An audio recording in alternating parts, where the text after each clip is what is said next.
이곳에서 주님을 섬기리라. 이 제목으로 말씀을 전하겠습니다. 하나님이 이렇게 약속하셨죠. 내가 너로 큰 민족을 이루고 내게 복을 주어 내 이름을 창대하게 하리니 너는 복이 될지라. 아브라함을 부르셔서 하신 약속입니다.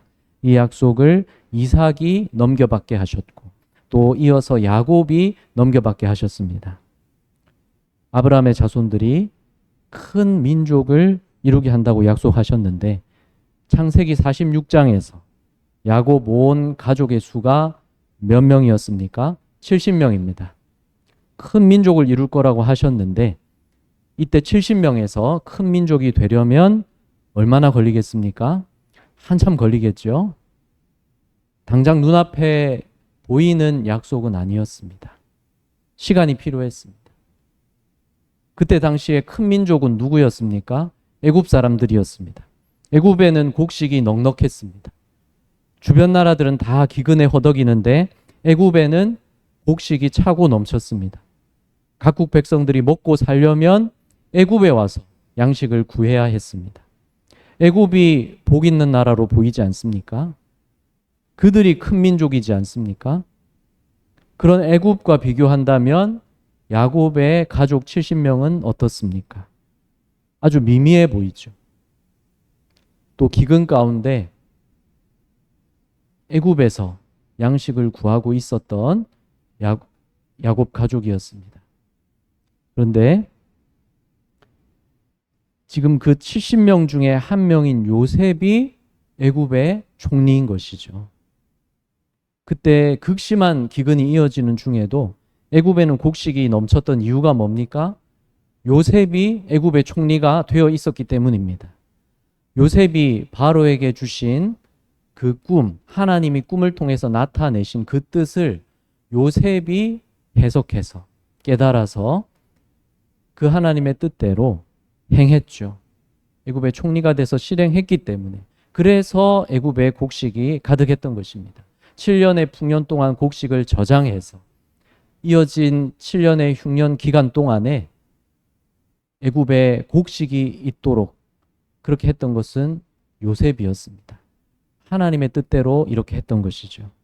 그러니까 그들을 누가 먹여 살린 겁니까? 하나님이 먹여 살리신 겁니다. 그리고 요셉을 통해서 그렇게 하고 계셨죠. 그리고 이제 야곱 가족 70명을 큰 민족이 되게 하시려고 애굽으로 옮기고 계십니다. 이렇게 하시려고 요셉을 먼저 애굽에 오게 하신 거죠. 요셉이 애굽의 총리가 된 것은 바로를 섬기기 위한 것이 아니었습니다. 요셉은 지금 애굽에 있지만 하나님을 섬기고 있습니다. 하나님의 일에 쓰임 받고 있었습니다. 애굽으로 건너오는 야곱 가족도 애굽에서 살게 되지만 여전히 애굽에서도 하나님을 섬기며 살아야 되는 것입니다. 그래서 하나님이 그렇게 살 수 있도록 준비하신 장소가 고센 땅이었습니다. 요셉이 형들을 아버지께 보내면서 고센 땅으로 모시고 오도록 말했는데요. 왜 고센 땅이어야 했겠습니까? 이스라엘 자손이 구별되어 살게 하시기 위해서였습니다.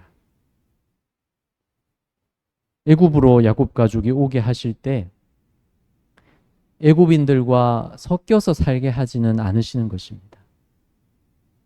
그럴 수 있도록 고센을 예비하셨는데 이 고센 땅은 이스라엘 자손들이 살기에는 최적의 장소였습니다. 그렇지만 애굽 사람들은 선호하지 않는 장소였습니다.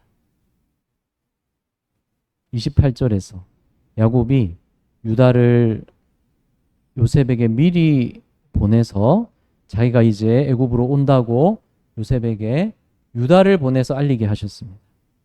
아들 중에서 유다를 먼저 보냈는데 과거에 형제들이 요셉을 죽이려고 할 때 요셉을 죽이지 말고 차라리 애굽에 팔자고 제안한 게 유다였습니다. 그래서 요셉이 죽진 않았지만 그렇지만 아버지 야곱이 요셉을 보지 못하게 됐고 슬퍼하며 지내게 됐죠. 그런데 요셉을 팔자고 말했던 유다. 그래서 요셉이 애굽에 오게 됐는데 이제 유다가 어떤 역할을 하고 있습니까? 요셉과 아버지가 다시 만나는 자리를 준비하고 있습니다. 복된 일이죠. 한때 저지른 잘못이 있더라도 뉘우치고 돌이키게 되면 만회할 기회가 생길 수 있습니다. 하나님 은혜죠. 사도 바울도 핍박하는 자였다가 그리스도인들을 잡으러 다니고 박해하다가 주님 만나고 돌이켜서 복음 전하는 사도로 쓰임받게 된 것이죠. 다 하나님의 은혜입니다. 우리에게도 이런 은혜를 주신 줄 믿습니다. 유다를 통해서 아버지가 오시는 것을 듣고 요셉이 아버지를 맞이하러 올라왔습니다.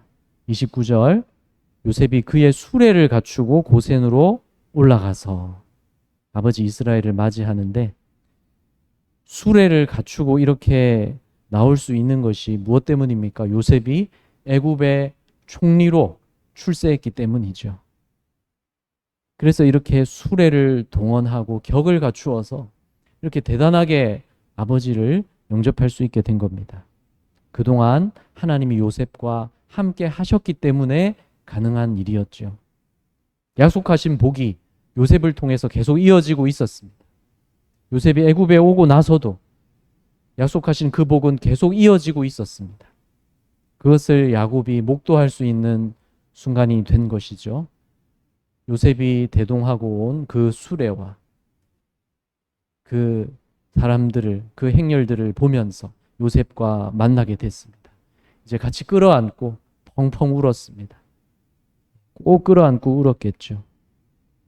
그런데 지난날 야곱은 요셉을 잃은 줄 알고 슬퍼하면서 울었지만, 이제는 살아있는 요셉을 만나서 기쁨과 감격의 눈물을 흘리는 겁니다. 하나님은 때가 되면 우리의 슬픔을 기쁨으로 바꾸어 주실 텐데, 완전한 기쁨의 그날이 반드시 우리에게 오게 될 겁니다. 그날 우리의 눈물은 닦아 주실 것이고, 주님을 직접 마주하면서 더 이상 바랄 수 없는 기쁨으로 기뻐하게 될 겁니다. 요셉이 아버지를 끌어안고 울었고, 아버지 이스라엘은 요셉에게 이렇게 말합니다. 30절에 내가 내 얼굴을 보았으니 지금 죽어도 족하도다. 더 이상 바랄 게 없다는 것이죠.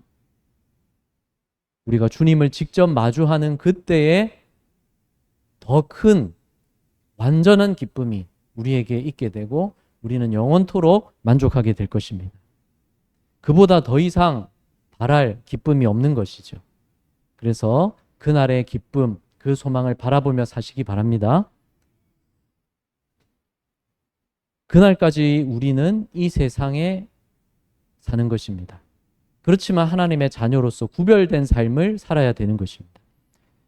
하나님은 이스라엘 자손이 이제 애굽에 살도록 옮기게 하셨지만 애굽인들과 구별되어 살 수 있도록 하게 하시는데, 그래서 고센을 예비하신 겁니다. 요셉이 형제들에게 바로 앞에 가서 이제 만나고 얘기를 해야 되는데 뭐라고 말해야 될지 미리 가르쳐 줍니다. 33절과 34절에 뭐라고 말하라고 알려줍니까? 있는 그대로 답하라는 것이죠. 바로가 형들에게 직업을 물을 겁니다.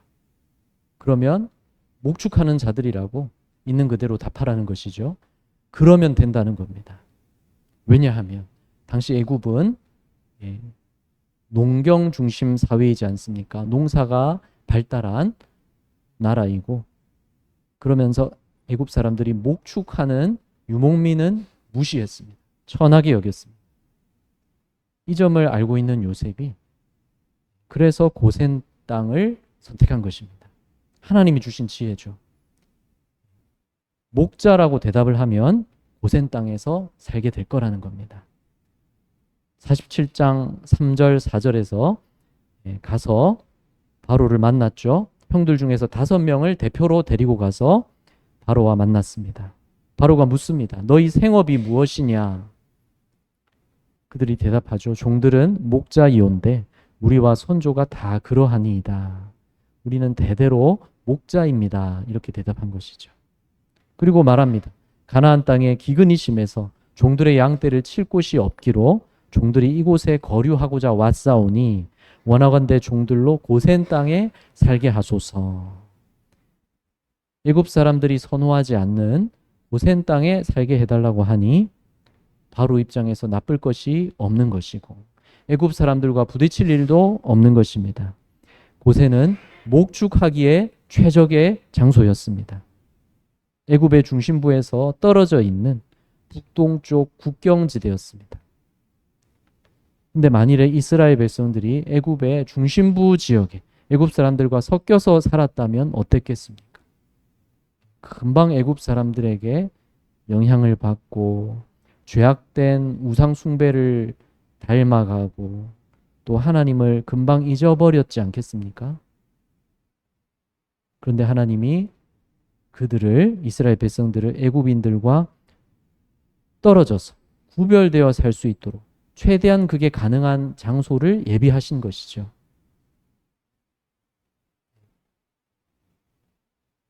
그래서 믿는 자들은 이 세상에서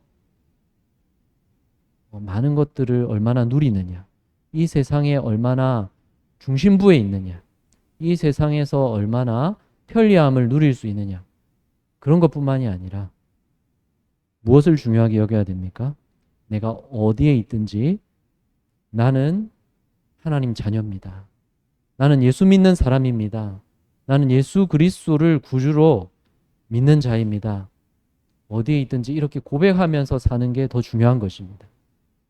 내가 아무리 편하게 살고 아무리 내가 만족스럽게 살아도 내가 믿음을 잃어버리기 쉬운 그런 자리에 있는 것은 나에게 복이 아니죠.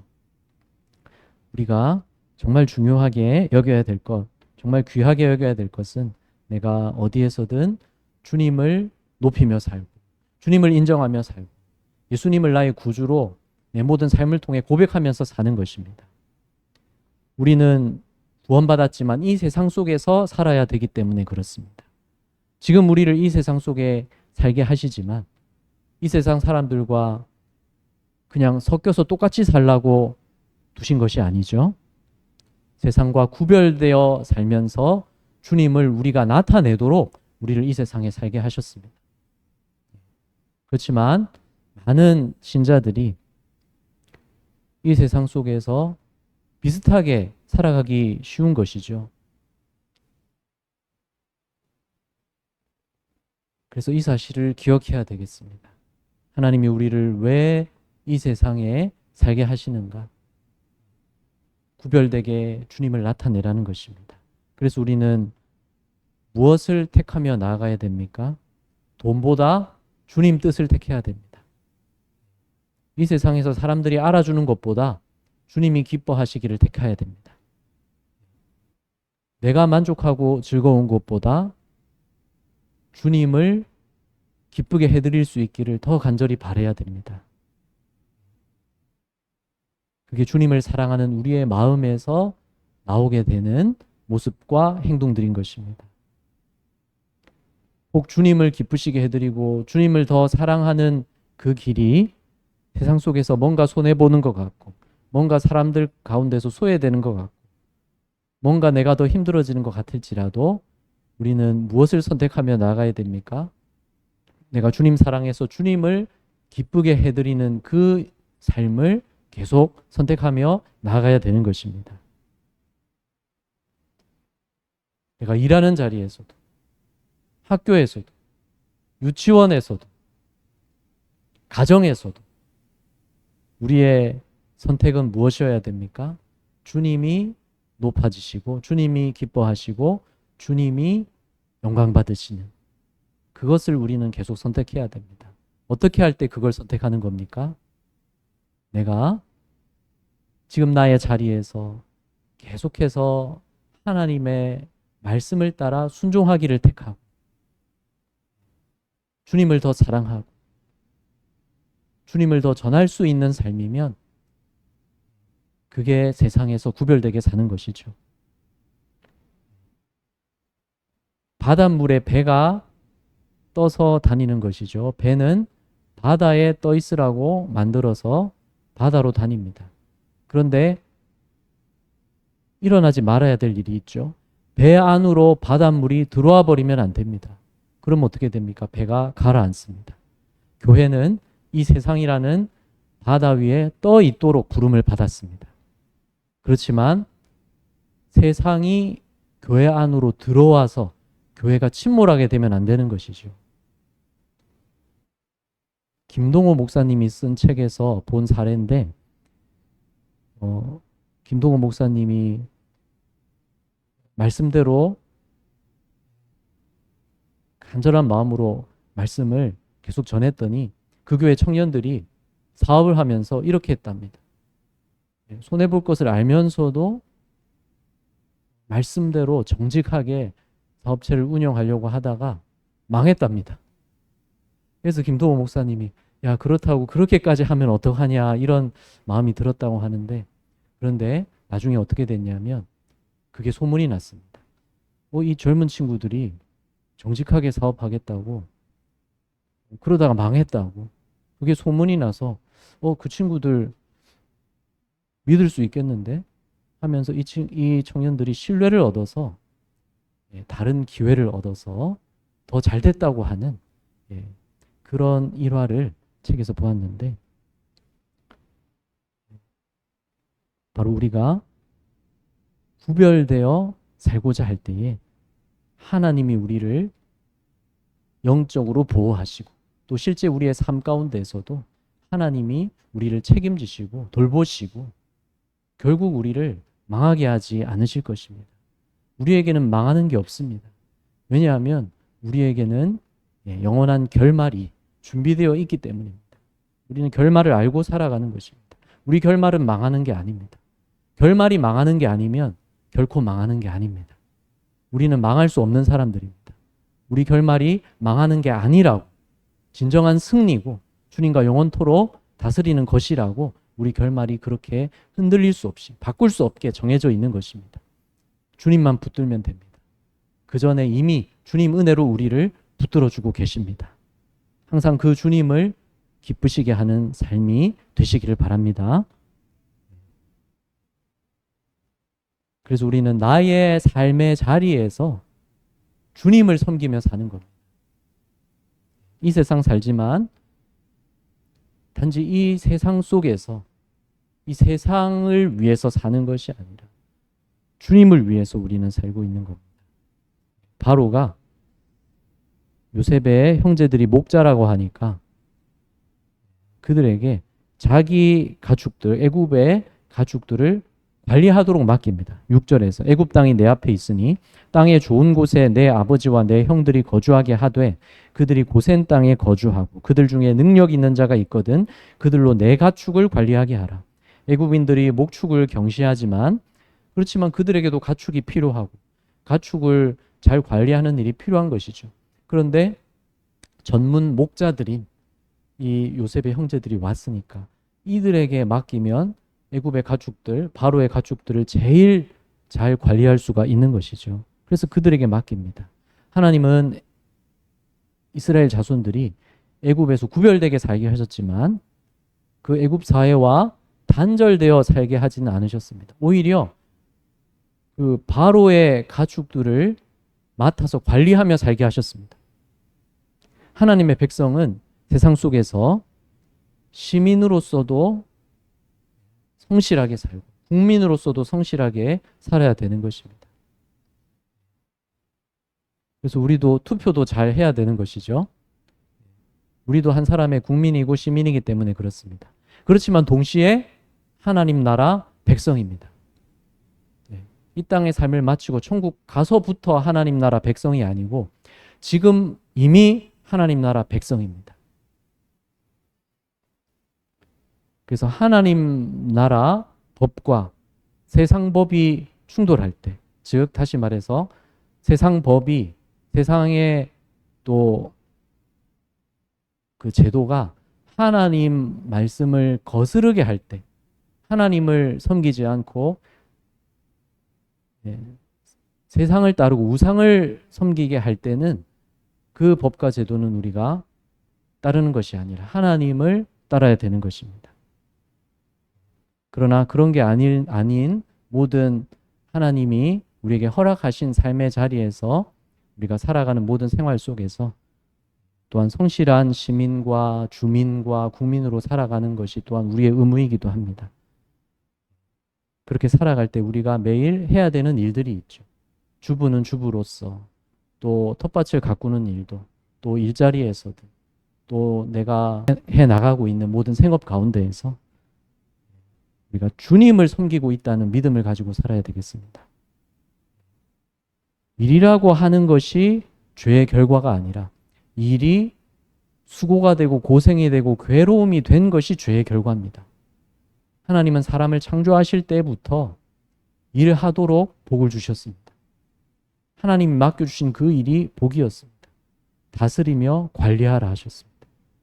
지금 우리가 하는 일들도 결국 하나님이 지으신 이 피조 세계의 한 부분, 한 영역을 우리에게 맡겨주셔서 다스리고 관리하게 하신 겁니다.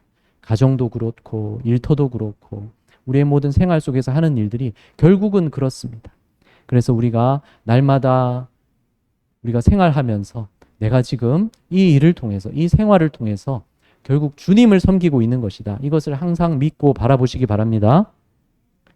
그래서 우리가 무엇을 하든 우리의 가장 높은 사장님은 하나님이십니다. 단지 사장님이 아니라 우리 아버지시죠. 그리고 세상의 주관자고 창조주이십니다. 우리는 주님의 일을 하고 있는 겁니다. 그래서 내가 땅에 뭔가를 심고 가꿀 때 주님이 지으신 이 땅에 주님이 만들어 놓으신 자연의 질서대로 내가 이 땅을 가꾸고 있다. 이것을 우리는 생각해야 되는 것이고요. 그래서 무엇을 하든 하나님을 생각하는 것이죠. 그리고 학생들은 학교에서 공부를 배우면서도 하나님이 창조하신 이 세상의 질서의 일부를 공부를 통해서 배우고 있다. 이걸 생각해야 되는 겁니다.